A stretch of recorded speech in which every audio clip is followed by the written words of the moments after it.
Olá pessoal, mais uma vez aqui no nosso canal. Eu quero te agradecer por se inscrever em nosso canal, por estar sempre participando, por estar sempre comentando.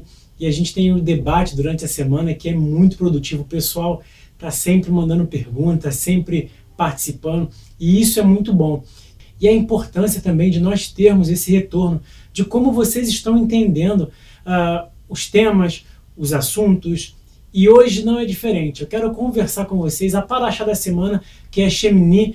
Shemini, ela vai do Levítico 9, versículo 1 até o 11:47.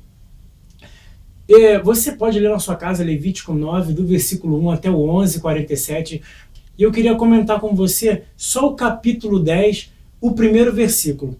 Vamos lá. E os filhos de Arão, Nadav e Avihu, tomaram cada um seu incensário, puseram fogo nele, colocaram incenso sobre ele e ofereceram fogo estranho ao Senhor, o que não tinha ordenado, o que não lhe tinha ordenado.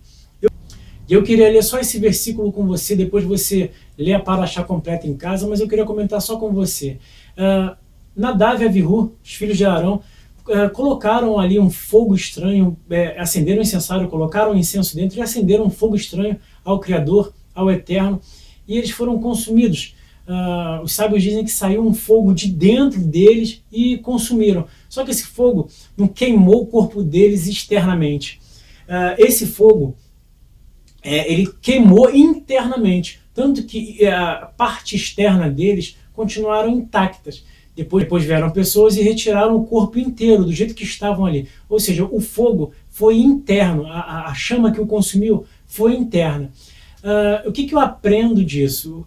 Tem uma história dos sábios que dizem que Nadav tinha sentido uma presença, tinha sentido um sinal, uma vontade do Eterno, uma vontade dentro dele, um fogo dentro dele, e ele teve um insight. Ele pegou seu incensário e o incenso e correu para o altar para acender para o Eterno. Avihu teve a mesma ideia. Quando Avihu chegou e viu o irmão fazendo aquilo, ele imaginou, só pode ser alguma coisa do Eterno. Bem, isso é uma história, isso é uma frente de pensamento que os rabinos têm, né, sobre uma opinião, uma história que os rabinos contam a respeito disso. Enfim, o que eu queria estar tirando, a lição que eu queria estar tirando ali? Se eles realmente tiveram esse desejo, por que aconteceu isso com eles? Uma coisa tão ruim aconteceu com eles. Eu entendo da seguinte forma: por mais que a intenção, por mais que o motivo ao qual essa centelha divina, o próprio Criador tinha colocado isso dentro deles, não era o momento, ou então eles não estavam preparados. Se você reparar na paraxá Shemini, o capítulo anterior, o capítulo 9 e o 11, ele fala de preparações, de como você está preparado. O capítulo 9 fala de Arão, a ordem como Arão faz, o processo que Arão tem para poder estar fazendo o sacrifício, estar fazendo as oferendas, estar se portando perante o templo, perante o Santo dos Santos. Então você começa a entender ali que existe uma ordem. E após isso vem o capítulo 10, você vê Nadav e Avihu fazendo essa cena, né, esse episódio acontecendo com eles. Podemos até pensar que eles estavam corretos, com a intenção correta, porém não era o caminho. Existia uma ordem ali, existia todo um trajeto para aquilo estar acontecendo. E o que a gente pensa sobre isso? O que eu imagino sobre isso?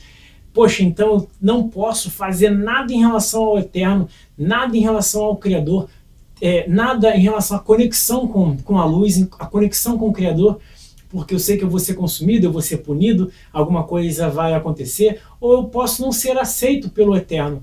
A questão toda não é você deixar de fazer, com medo, por precaução, por N motivos. A questão não é deixar de fazer, a questão é se preparar para fazer. Viu como é diferente? Você não vai deixar de fazer uma vontade do Criador, você não vai deixar de manifestar a vontade do Criador através da sua vida aqui na sua comunidade, aqui na existência, você não vai deixar de fazer isso. Porém, você vai primeiro caçar, estudar, analisar como você vai agir, como que você vai fazer essas coisas. E a primeira dica que eu dou, e ela serve muito para mim, é eu me conhecer. Eu buscar aí saber quem eu sou, o meu propósito, ter as minhas fraquezas e as minhas virtudes contrabalançadas ali, equilibradas uma com a outra, cada uma agindo dentro da sua função. Esse é um grande caminho que a gente consegue estar aí filtrando as vontades do Criador e espalhando de uma forma geral, ok? Eu queria estar lendo também com você um trecho do Pirkei Avot, que ele canaliza um pouco, né, sobre isso, e a gente consegue estar tendo uma linha de raciocínio um pouco mais esmiuçada. Está no capítulo 5, tem o 7 e o 8, porém eu vou ler só o 7. Diz o seguinte: 7 coisas caracterizam uma pessoa tola de uma pessoa sábia.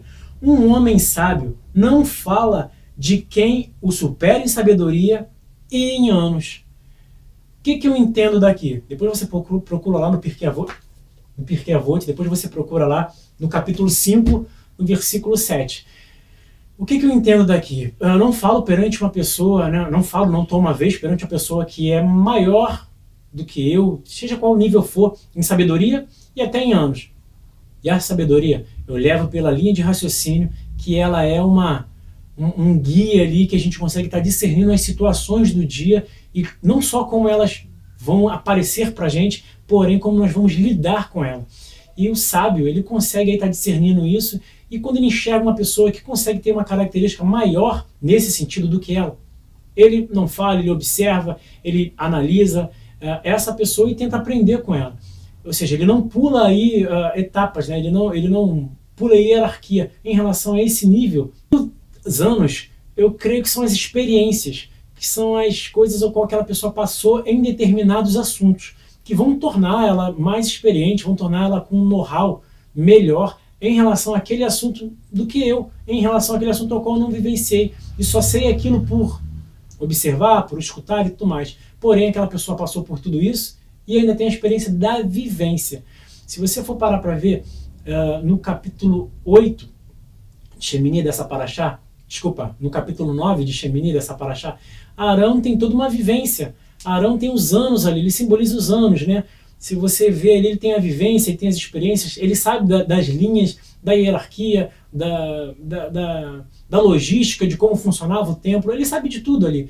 Então tudo isso conclui os anos ao qual a gente está falando aí do Pirkei Avot.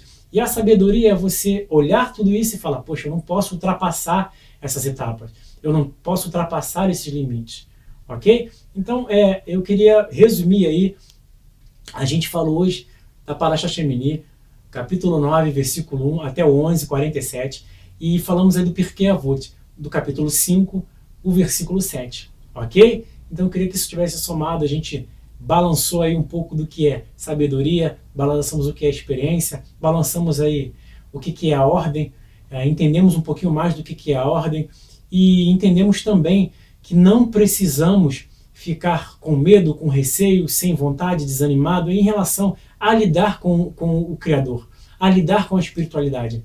O que eu tenho que pensar primeiro é a ordem que eu vou fazer essas coisas, é a disciplina que eu vou ter, é como eu vou estar fazendo essas coisas através das suas ordens, com sabedoria e tudo mais. E depois eu começo a ação, eu começo a partir. O caso de Nadav e Avihu foi o inverso. Deu a vontade e começaram a fazer. Não foi assim. Eu lembro que só estudando hebraico, só estudando o judaísmo, só vivenciando essas coisas, eu fiquei 5 anos só estudando, só analisando, só ouvindo os sábios, só lendo vários livros sobre a cultura judaica, sobre a cultura oriental, sobre a cultura do Oriente Médio, porque eu queria me elevar espiritualmente, eu queria ter um conhecimento maior. Então respeitei essa ordem, esperei esses 5 anos, me preparei para poder estar gravando esse vídeo agora para você, ok? E espero que tenha somado. Pessoal, não se esqueça de se inscrever no nosso canal, peça a participação no nosso grupo no Facebook. É um grupo fechado, por isso que não dá para a gente sair adicionando todo mundo. Então peça a participação. 4 chaves, hashtag 4 chaves, segue lá a nossa hashtag que você vai cair diretamente no grupo. E peça a sua participação se você tem um pensamento e uma linha de vida monoteísta. Lembrando que monoteísta não é monólatra. Monólatra é uma outra coisa, a gente vai fazer um vídeo só sobre isso, ok? Então, agradeço você por ter ficado até o fim. Não esqueça de curtir e nos seguir nas redes sociais. Muito obrigado. Luz e saúde a todos.